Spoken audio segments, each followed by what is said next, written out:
जय श्री राधे। पूज्य श्री सद्गुरुदेव भगवान के चरणों में प्रणाम। पूज्य श्री भक्तमाली जी महाराज भगवान नाम महिमा के विषय में कहते हैं, प्रभु जहाँ जहाँ पर लीला करते हैं वहीं धाम प्रकट हो जाता है। धाम प्रभु का ही शरीर है। जिसे नाम की प्राप्ति हो गई, नाम में प्रेम हो गया, वह प्रभु का भक्त है। जिसकी जीभ पर नाम महाराज सदा विराजते हैं। यह सत्य है। अजामिल ने पुत्र का नाम लिया, उसमें भगवान के नाम का आभास मात्र था, उसी से उद्धार हो गया। नाम का आश्रय परम धर्म है, बड़े से बड़े पापों का श्रेष्ठ प्रायश्चित है। 1 साल हरिद्वार गंगा तट पर रहकर अजामिल ने नाम जप किया और विमान में बैठकर वैकुंठ को गया। भक्त का विमान देवताओं के लोकों में होकर जब निकलता है, तब इंद्र, धर्म, वरुण, कुबेर, ब्रह्मा आदि देवगण भक्त का पूजन स्वागत करते हैं। परंतु स्वागत स्वीकार करने के लिए इनका विमान नहीं रुका, बड़े वेग से निकल गया। लोग दूर से स्वागत विमान का स्वागत कर सके। अन्य पुण्यों के कर्ता का विमान मंद गति से वैकुंठ जाता है, पर नाम आश्रय का बड़े वेग से जाता है। एक सज्जन की स्त्री मर गई, वह उसके वियोग में पागल होकर घूमता हुआ दैववश बरसाने में पहुंच गया। अति आर्त होकर रोते रोते बीच बीच में हा किशोरी कहता था। राधा रानी ने कहा, इस भक्त के पास चलकर इस पर कृपा करनी चाहिए। ललिता जी ने कहा, यह संसारी जीव है, अपनी स्त्री के वियोग में रोता है। इसकी स्त्री का नाम किशोरी था, उसी का नाम लेकर रोता है। श्री जी ने कहा, किशोरी नाम मेरा है, नाम नहीं तो नामाभास है। श्री जी ने दर्शन दिया और उस पर कृपा की। बरसाने में उसे वास मिला। अली किशोरी नाम से वे संत प्रसिद्ध हुए। यह कई सौ वर्ष पुरानी बात है। भगवान दया में है, हम उनको भूल सकते हैं, पर वे हमको कभी नहीं भूल सकते। भगवान का नाम भगवान की दया से ही जीभ पर आता है। नाम आया तो समझो भगवान ही आ गए। जिसने नाम को अपनाया उसने सभी वेदों का पाठ कर लिया। नाम कीर्तन करने वाला सभी तीर्थ कर चुका।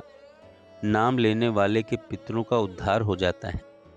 गोविंद, गोपाल, राम, कृष्ण, नारायण सभी नामों की महिमा अनंत है। पुनः जिसको गुरुदेव जो नाम बता दें उसके लिए वही श्रेष्ठ है। जिसमें अपना प्रेम हो जाए, अपना मन लगे, वही नाम श्रेष्ठ है। भगवान कृपा करें, संतों का सत्संग सदा मिलता रहे। जो जीव मात्र में भगवान को देखता है वही सच्चा भक्त है। जो शरीर कीर्तन सत्संग के योग्य है वही स्वस्थ है, अन्यथा स्वस्थ रहते हुए भी वह अस्वस्थ है। प्रभु ने भजन योग्य शरीर दिया है, इसका लाभ उठाना चाहिए।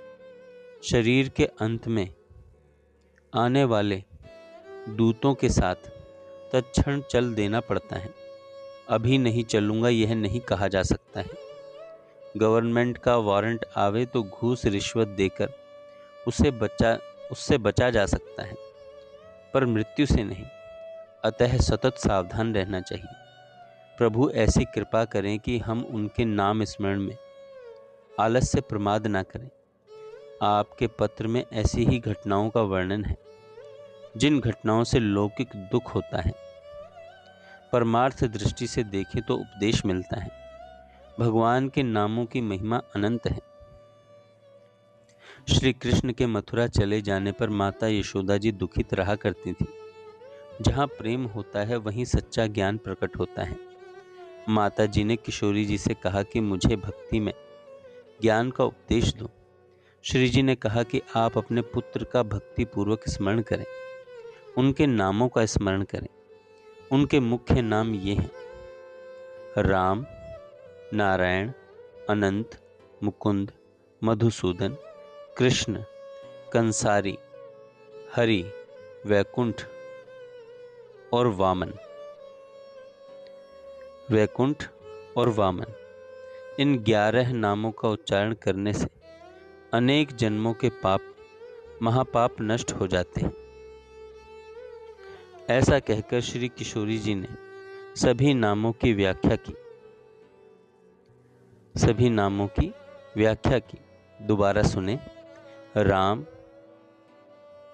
राम, नारायण, अनंत, मुकुंद, गोविंद, मधुसूदन, कृष्ण, कंसारी, हरि, वैकुंठ और वामन। इन 11 नामों का उच्चारण करने से अनेकों जन्मों के महापाप नष्ट हो जाते हैं। ऐसा कहकर श्री किशोरी जी ने सभी नामों की व्याख्या की, उनकी महिमा कही, जो बड़े विस्तार के साथ ब्रह्म वैवर्त पुराण में वर्णित है। सर्वप्रथम राम नाम लिया गया है, उसी की महिमा पहले कही गई है। उसी की महिमा पहले कही गई है। जय श्री राधे।